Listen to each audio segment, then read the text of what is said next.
Hey guys, it's me, the Rizzler. Sorry. Hi, it's me, Vince. How are you? I hope you guys are well. Welcome to episode 282 of Atomic Radio Hour, baby. Welcome. I hope you guys are doing well. Hope you guys are enjoying yourselves. There's a lot of things to talk about today, a lot of fun, a lot of things that I'm very excited for. To start off, I'd just like to say real quick something that I didn't say about 20 weeks ago that I should have, and I just didn't. As of like 20 weeks ago, I have done as of this point, I've done over 100 of these episodes by myself. It was 100 when the show became myself officially. I believe it was like 156, if I remember correctly. When I believe I made it public that it was just going to be me was 160. So it's either been, give or take, it's either 160, it was me officially, and then 164, I said something. It's somewhere in that ballpark of like 8 weeks. It's like mid 150 to mid 160 whenever it happened. I just, little back pats for myself because, it's hard to start a podcast. It's hard to do it by yourself. The show went from being an hour to being about 30 minutes every week just because there wasn't a second person to bounce ideas off of and have a conversation with. But thanks for sticking around. It's just something that I feel like we should track milestones and we should talk about things that are important to us, especially because of the passage of time. Hope you guys are well. Hope you guys are enjoying yourselves. This episode is probably, I'm going to be completely honest with you, probably going to come out a little bit later on Saturday. What I usually do is record on Wednesdays. I'll edit the beginning of it, maybe about an hour past, or just to do audio, just do the green screen, maybe just the bulk edit, and then I'll do a little bit on Friday, render everything, put it out. But the new Godzilla comes out on Friday in America called Godzilla Minus One, and it's a Japanese Godzilla being released in American theaters, and I am not missing the opportunity to see this movie. So this episode's probably going to come out on Saturday. They all come out on Saturday, but it's going to come out probably a little bit later. If it comes out on time, hey, egg on my face in a good way. But I'm just letting you know that now ahead of time. I'm just excited to see this movie. I've heard fantastic things from the Japanese audiences that have seen it. I haven't heard anything from any American audiences from people who have seen it, but it's a Godzilla movie, something that I'm very passionate about, and I'm really, really looking forward to seeing it. I was going to do something this week with the Game Awards coming up with Kyle, but to be completely honest, I didn't play anything this year.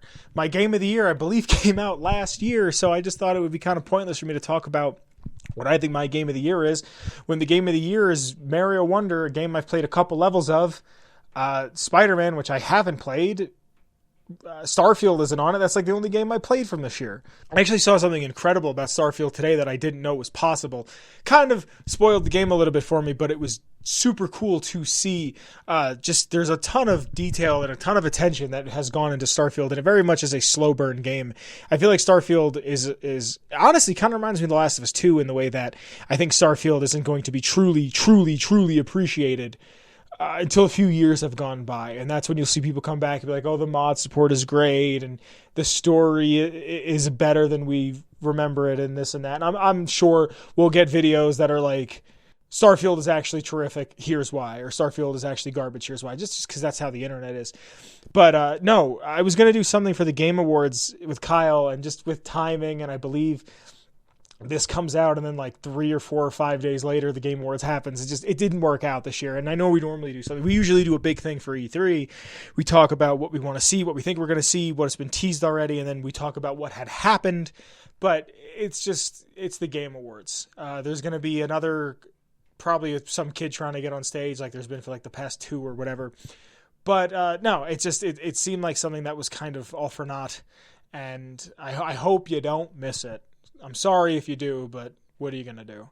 There's a fun piece of lore that I'd really like to talk about today, so if you don't mind, I'd like to get into that. But before we get into that, I have to talk about the Patreon. Now, the Patreon is not mandatory. I appreciate anybody who even considers giving $1 to the Patreon. The Patreon is used to make the show get bigger and better. There's always equipment. I really should buy a lighting kit. I use the house lighting in my bedroom, and one of the light bulbs has been out for a minute, and it's just the last thing I remember to grab is a light bulb. Every time I go to like Target, I'm like, oh, I gotta get a light bulb, and then I walk out and I have 15 things that aren't a light bulb. But I should get a lighting kit, even just a small little ring light, like I'm going to do beauty videos. And, you know, subscribing to the Patreon allows me to be able to go out and get stuff like that and do stuff for the show. And every year I pay my podcasting subscription with it. You could change your tier at any time, from the $1 to the $10, the $1. Even at the $1, your voice is heard every week for the lore segment when I ask a question on the Patreon.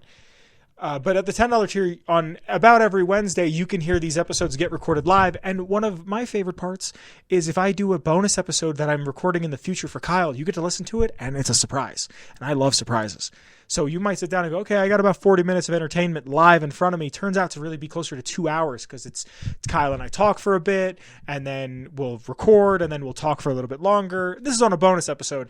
And then the episode for the upcoming week happens, and then you get to see the process of like, oh, this is how a video is made. This is how an episode is recorded, and what have you.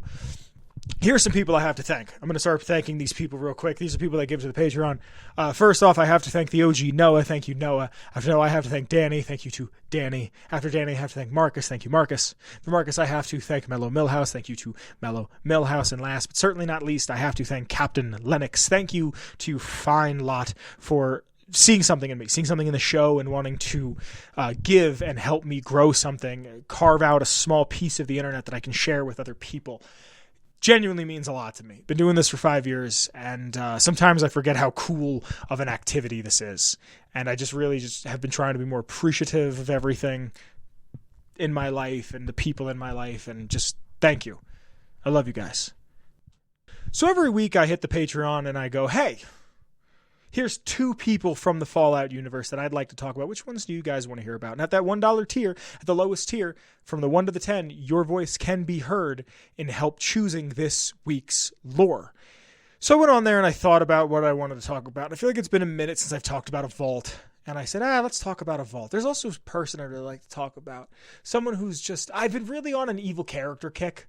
I feel like with Azrakal, Vulpus and Kulta, just to name a few of the people that I've been talking about lately, I've just been on like an evil character kick, someone who's just evil for the sake of evil. And I wanted to talk about Dr. Zimmer from Fallout 3. So I put it to the Patreon, got the poll results back. So if you want to hear any lore, and I mean any lore whatsoever, consider checking out the Patreon, because even at the $1 tier, your voice is heard, and you get to help choose what is this week's lore. And this week, by way of Patreon, I bring you the lore on Dr. Zimmer from Fallout 3. The director of the Institute's Synth Retention Bureau. In 2277, he could be found in Rivet City, where he is having a brief stay.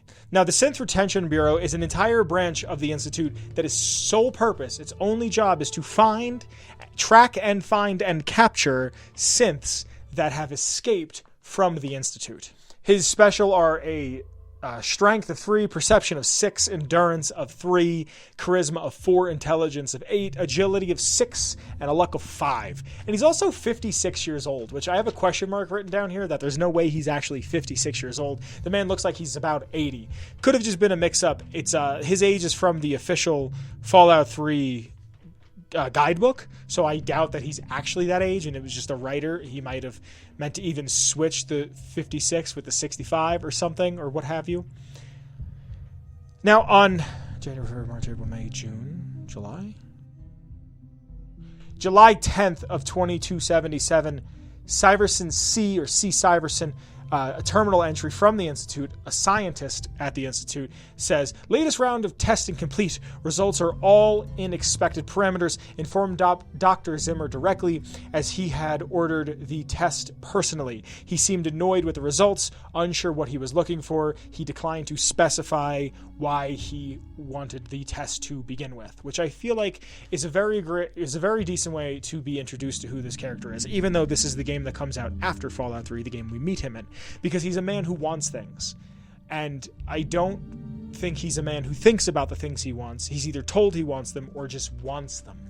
And I think that's an overall theme with most of the Fallout games, if not all of them, is the themes of wanting, the themes of greed. And I feel almost like a broken record with how much I talk about it, but it is something that is so so inherent to evil characters in the series. They want things. And like, yes, we all want things, but why do you want things? For nefarious reasons or reasons that are going to benefit mankind and human forward? Do you want clean water because you want clean water, or do you want aqua pura because it's going to make you $1? Sometime after this log was made in the Institute, Zimmer left for DC for the Capital Wasteland in search of an android, what they were called before we had the term synths from Fallout 4 and Fallout 3. They're referred to as androids. He's accompanied by a third-gen synth, Armitage. Zimmer hoped Madison Lee could help them find the escape synth A3-21. If you speak to Zimmer about A3-21, who we later find out is actually Harkness, the head of the security detail in Rivet City, Lone Wanderer can say, okay, so if others have escaped, why are you going after this one? And Dr. Zimmer can say, this particular android, designation A3-21, is different, special, the most advanced synthetic humanoid I've ever developed. The others, like my escort, Armitage here, all are of older models, easily replicated. But A3-21, it would take years to replicate him. So you see, this android must be located at all costs. The others are acceptable losses, but A3-21, he's irreplaceable. And I think this plays a fun role into the idea of what is love for these characters. Like, what is love for humanity? What is love for other people? This is a person who sees a human, more or less, he's a Gen 3 synth, and a Gen 3 synth is essentially just a 3D printed human with a chip in his brain that makes him a synth. This is someone that he sees as a tool. He sees it as a robot. He sees it as something that he can use for his own personal gain. This is not a man who loves humanity. And even if he does love humanity, he sees himself higher than others, because if it wasn't that he is a robot or an android or a synth, he is a better human of society, Zimmer is, than someone who, say, doesn't have the intelligence, doesn't have the aptitude that he does. He sees everybody as a commodity. Armitage is a Gen 3 synth. He can eat and digest food much like a human. Zimmer says A3-21 is further along. Is he a Gen 3.5 synth? Is he a prototype 4 synth? Gen 4 synth? Is Nate a Gen 4 synth? Now, if you've been here a minute, you know how I feel about Fallout 4. As time goes on, I like it more and more. In my view of the game, it's heavily implied that Nate was the first Gen 4 synth, a synth that you could not tell is synthetic. You could not tell that it is a 3D printed human. And I think that's kind of a retcon that will come about from Harkness. Now, is this because they didn't have the next game written 10 years in advance? Yeah, probably. I'm not dumb. I understand that. 8 years in advance? Yeah. Gen 3 synths are the most advanced that we can see. Magnolia, Mayor McDonough, Gen 3 synths that we see them interact, behave like humans. Gen 4 synths have the ability to be even more than that, where they can enjoy other things, because all Armitage needs to eat is just basic food and basic water. He doesn't even really have to indulge. He just needs the basics. Now, like I said, Dr. Zimmer's entire thing is if he got to Rivet City, he could find his synth because of the help of Dr. Lee. That was his plan. But once Zimmer got to Rivet City, Dr. Lee wanted nothing to do with him. The Lone Wanderer can ask, what do you know about Zimmer, to Dr. Lee, and she'll say, that man doesn't have you looking for his pet android, does he? I've already told him to lay off it. He's distracting my entire team. A conversation can be heard between Anna Holt, a botanist for Dr. Lee's team, and Dr. Zimmer. It goes a little something to the tune of, look, Dr. Zimmer, we've been over this. This is Anna Holt. We've been over this. We don't know about your runaway robot, and we don't care. This lab is dedicated to solving real problems. Dr. Zimmer will say, yes, but Dr. Lee, Anna Holt will say, Dr. Lee's trying to save lives, and your constant interruptions are interfering with those efforts. Now, please stand aside. Dr. Zimmer say, I'm sure the good doctor's work with water purification is fascinating, but if you knew what was at stake, the technology and the android. Anna will cut him off and say, what is at stake? You won't tell me what is at stake. Vagaries and secrecy. A robot is a robot, Zimmer, no matter how shiny the paint job. Now, please. Ignorance and facetiousness, Zimmer will reply with, "It's all you people are good for. Shiny paint job indeed. You can't even imagine the Commonwealth's accomplishments." Anna Holt will then say back, "You know, if you're so smart, maybe you could help us. But no, that never crossed your mind. Go peddle your selfishness somewhere else. Fine. But I'm not leaving, not until I've spoken to Dr. Lee. I'll be here when she's ready to abandon her chemistry set. Talk real science," says Zimmer. And Anna Holt will just reply with, "Suit yourself." Pursuits that the Institute would absolutely love to help with.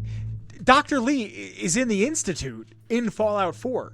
So if Zimmer would have been like, "Okay, I'm going to help you a little bit, or if you help me, I can guarantee I can have my men help you," she winds up going in the pursuit of in the pursuit of a scientific field, to the point where she goes to be with some of the brightest minds on the planet. The Dr. Zimmer can also grab the Lone Wanderer and try to get the Lone Wanderer to help him out with his findings of A3-21 or Harkness for the Replicated Man quest. And he'll say, "You there? What are you, some kind of lab assistant? No, you look a bit more weathered. Are you by chance for hire?" The Lone Wanderer said, "That depends. What exactly are we talking about here?" And Zimmer would say, "To the point.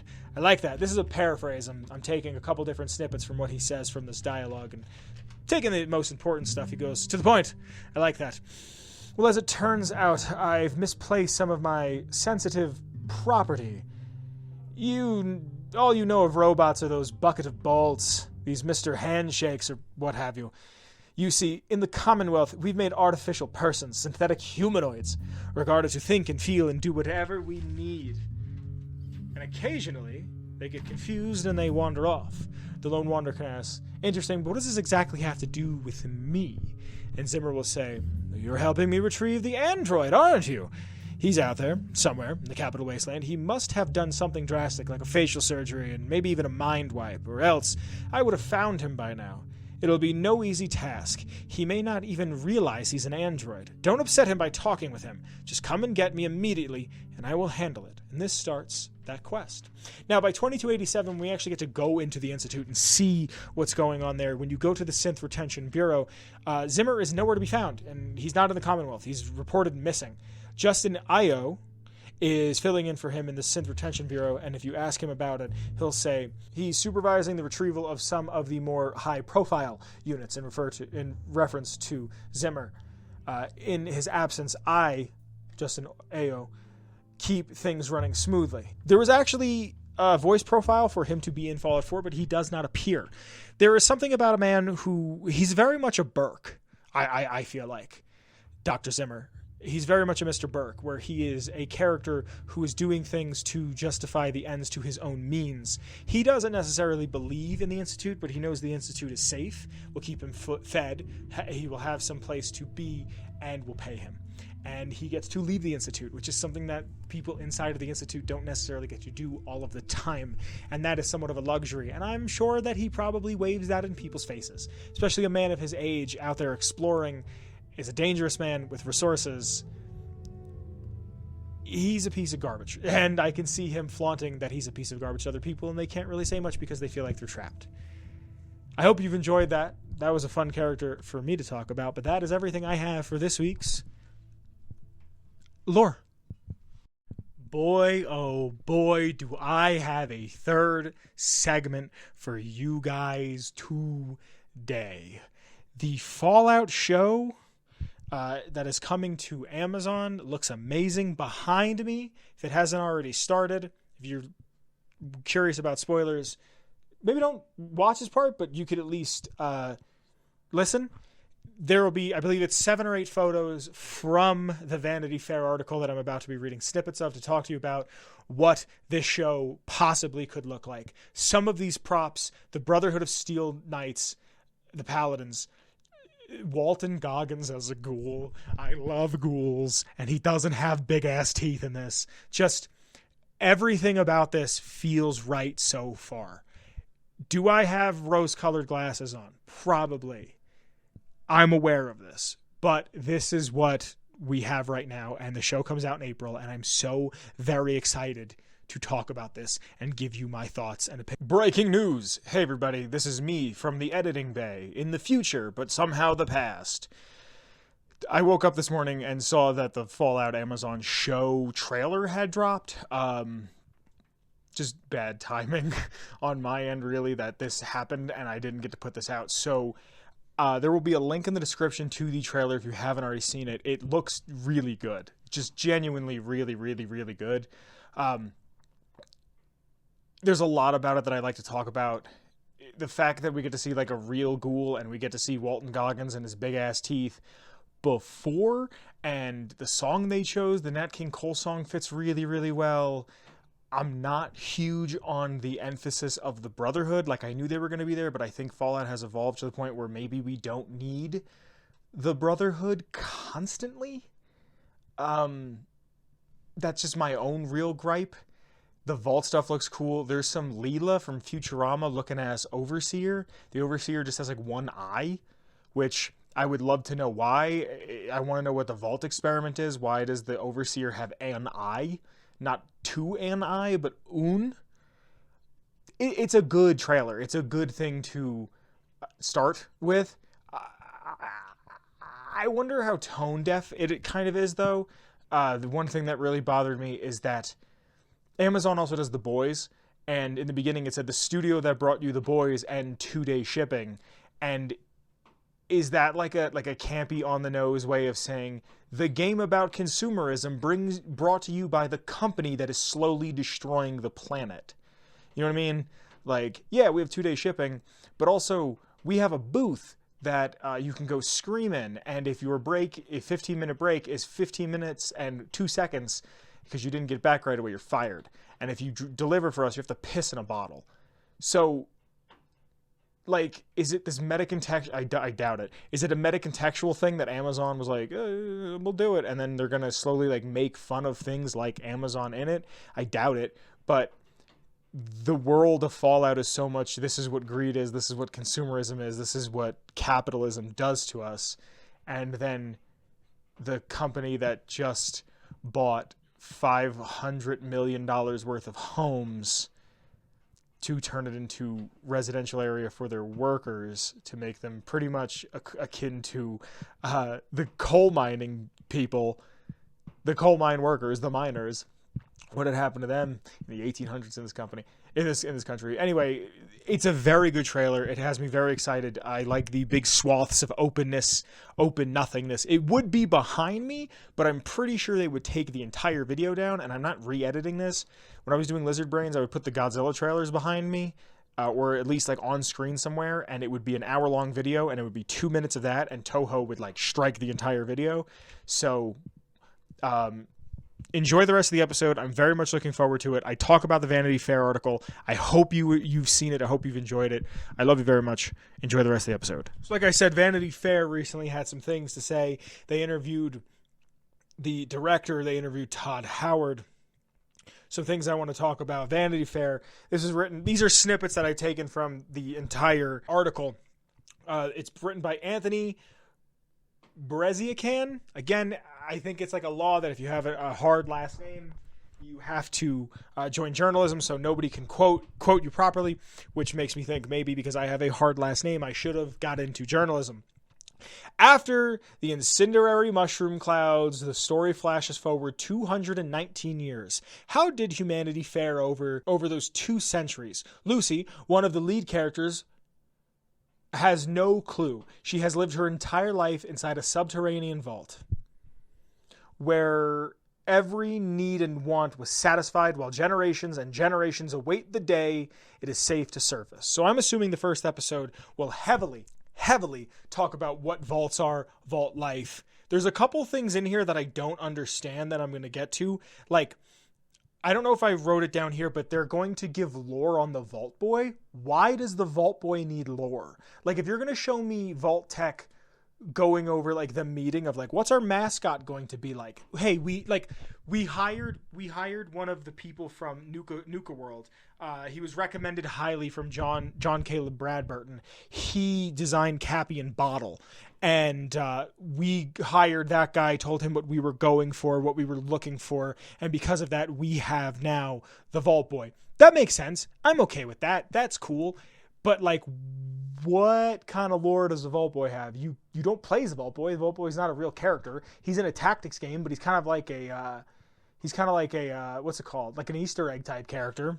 When a crisis forces Lucy to venture above on a rescue mission, remains a hellscape crawling with giant insects, various mutant animal abominations, and a human population of sun-baked miscreants who make the manners, morals, and hygiene of the gunslinging Old West.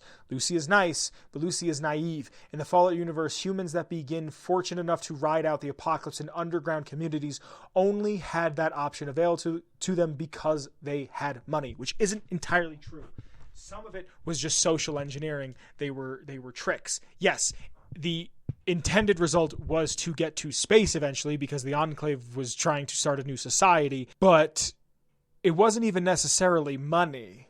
Like, Vault 15, which later becomes Shady Sands, is expressed that it's just multicultural generations that then left the vaults after the bombs had dropped.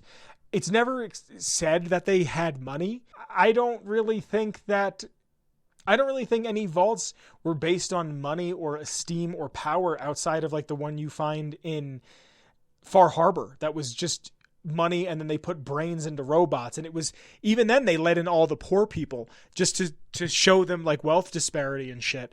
So I think that what they're alluding to here without even realizing is that the vault itself is going to be a vault that is primarily just people that are affluent. The director, Jonathan Nolan, says, so many of us have such naive ideas, even now, about everyone else's experience. And it's one of those things I love about America. It's this giant manic collection of different experiences, different points of view. Lucy is charming and plucky and strong, and then you see she's confronted with reality of, hey, maybe the supposed virtuous things you grew up with are not necessarily virtuous. If they are virtuous, they've coached us in circumstantial virtuosity. It's a luxury virtue. You have your point of view because you never ran out of food, right? You guys were able to share everything because you had enough to share. The following are some quotes from Todd Howard. We had a lot of conversations over the style of humor, the level of violence, the style of violence. Look, Fallout can be very dramatic and dark and post-apocalyptic, but you need to weave in a little bit of a wink. I think they threaded the needle really well on the TV show. In reference to the Vault Boy, saying that not only does the Vault Boy show up in the show, but the imagery even gets its own origin story, which they claim they're not going to spoil in the article, and they don't. Todd Howard says, that was something that they came up with, and I just think it's really smart. Fans of the game should know that everything, this is not a quote, this is the article. Fans of the game should know that everything in the series is officially part of Fallout lore, and Bethesda careful to make sure the scripts could coexist with previous storylines from the gaming titles. We view what's happening in the show as canon, says Todd Howard. That's what's great when someone else looks at your work and then translates it in some fashion. He admits to being envious at some points of the TV show interpretation and saying things like, I sort of looked at it like, why didn't we think to do that? For years, Bethesda had approached Todd Howard to make a Fallout TV show or movie, and everything was very much, I don't want to make Fallout 3 the movie. I've already told that story. I want to make something different, which makes sense with the way the show is starting to shape up to us. Todd Howard says he and the team at Bethesda were sold when Jonathan Nolan, the director, and his team proposed building an entirely new story within the existing world of Fallout. Lucy's journey intersects with two other lead characters who are new to the universe. One of them is the wannabe soldier Maximus, who grew up above ground, but like Lucy was also raised in a family of sorts, a brutal collective of warriors called the Brotherhood of Steel. He will be a squire. One of the things the director said in this interview, one of the things that we are trying to gently sidestep here is is that kind of binary thinking. Like, there are good guys or there are bad guys. Whoever is the good guy and the bad guys were, they destroyed the entire world. So now we're going to have much more of a gray area. Then there's Fallout's wild card, its third lead figure, my favorite figure so far, the sinister bounty hunter known as the Ghoul, played by Walton Goggins. The Ghoul is a gruesomely scarred Rough Rider who has a code of honor. He is the good, the bad, and the ugly all rolled into one. He also is quite a survivor, having existed for hundreds of years. The show occasionally flashes back to the human being he once was, a father and a husband named Cooper Howard, before the nuclear blast turned the world into a cinder and transformed him into an undead He's not undead. He's a post-necrotic human. He's not undead. I don't tolerate no ghoul slander over here on my good Christian podcast. He became a sharpshooting fiend. Not a fiend, but like he's a bounty hunter. In the Fallout games, ghouls are typically cannon fodder, mindless zombies, which they're not, whose bodies have been mutated by radiation. This ghoul is a legend, distinct among his kind for his cleverness and his cunning. There's still something of Cooper Howard in the person he used to be within his new form. Walton's equally adept at drama and comedy, which is so difficult, says the director. There is a chasm in time and distance between who the guy was and who the guy became, which for me creates an enormous amount of dramatic tension. What happened to this guy? So we'll walk backwards into that. He compares the ghoul to the poet Virgil in Dante's Inferno, someone in a hellish landscape knows its full scope, origin, and secrets. He becomes our guide and our protagonist in that older world, even as we understand him to be the antagonist at the end of the world, Nolan says. If Lucy is innocent for the show, if Lucy is the innocent of the show, then the ghoul is the polar opposite. Damaged and hardened by his centuries of endless life in a state near death, he's got a lot of mileage on him, but he's still got swagger and a kind of a charm to him, says Nolan. Like the anti-heroes of the world, Fallout has to maintain the appeal despite its grim aspects. It's a dark world in many ways, says Nolan. But the games were fun to play, fun to explore, and I think that was a mandate for us, to make sure that it's enjoyable to spend time in the universe. That's somebody who gets it. If the director goes, the games are fun and they can be dark, but they're fun to walk around in. This is also a character that is a ghoul. He has 200 years of experience. This man's penis no longer works and is presumably a heterosexual if he had a child. He could be a gay man who adopted, but hear me out. My point is made either way. He is a person who presumably has gone hundreds of years without any sort of sexual relationship. This is a man who misses the feeling of soft skin touching his soft skin. This is a man who's lived outside. This is a man whose skin, he doesn't look the way he once did. When he was pink and fleshy, he is now rough and red. This is the character I'm like most. I don't care about the Brotherhood. I'll be completely frank with you. The Brotherhood to me is slowly become the most boring part of Fallout. Oh, the guys in the armor. It was cool in Fallout 1. It's fantastic in Fallout 1. It's cool in Fallout 2 how they get involved with Tandy for Vault City. Great. Fallout 3, I'll even give you the extent of seeing how the East Coast Brotherhood has differed from the West Coast because they want to survive, and then how Maxon goes, my daddy wouldn't like this, and then changes everything. I'm fine with the Brotherhood. I hope the next Fallout game does not have the Brotherhood as a main focal point. I hope Power Armor's in it, because I feel like it has to be. I just hope that the Brotherhood is not a main focal point of the game. Maybe you meet a small group of people in a pocket and it's like, hey, we just got here, and it's like you can influence them whether they're going to stick around or they're going to leave. That'd be super dope. I do not care whatsoever about the Brotherhood. Even in the article, I didn't have it written down, but it leans a little too much, for my opinion, on the patriotism because the Brotherhood isn't supposed to be patriotic. The Brotherhood is supposed to be a group of people that stays to themselves to make sure that what had happened in the old world doesn't happen again. At all costs, we need to make sure that doesn't happen a second time. They were a pseudo-cult. They were vaguely religious. I am very excited for this show. For the ghoul alone, I really want to see what the vaults look like. I want to know what this vault is, what its experiment is. It sounds like it's going to be something of affluent people. I'm really, really excited to see how this is going to play out. It's April, baby, like right before 420. It's either right before or right after. So, toke up, watch this show. have a good time. I'm excited. I never thought I'd be excited for a Fallout show. I thought if anything it was going to do a disservice to the program, to the show, to the game, to everything. But from what I read and the director, especially that last line of I think the world should be fun because the games are fun to explore, I think he gets it. I really do. In the comments below, please let me know how you're feeling about the Fallout Amazon show. I'd love to hear. I'd love to know what you think it's going to be. How many episodes you think it's going to be? It's going to be obviously be an hour. It's just what shows are now, especially dramas like this. I'm just excited to see it. I hope we get a trailer sometime soon. I wouldn't be surprised if we get a trailer like January 1st. It's like, get ready, 4 months from now, this is coming out.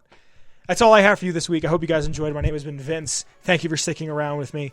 There's links in the description below to my show, to the Twitter, to my Twitter, Kyle's Twitter, the show's Twitter. There we go. There's also a link down there to the Patreon. Consider checking us out if you like the program. I would give it a look-see. Even at the $1 tier, your voice is always heard. There's also a link down there to the Redbubble where you can support in a smaller way if you'd like, and you get something physical out of it. I hope you guys are well. I hope you guys are enjoying yourselves. The holidays are right around the corners. Right around the corner. It's going to be here before you know it. I love you guys, and I'll be seeing you very, very shortly. I'll see you next week. I love you. Bye. Atomic Radio Hour Podcast. This has been a production made by your friends at Ghoulman Entertainment.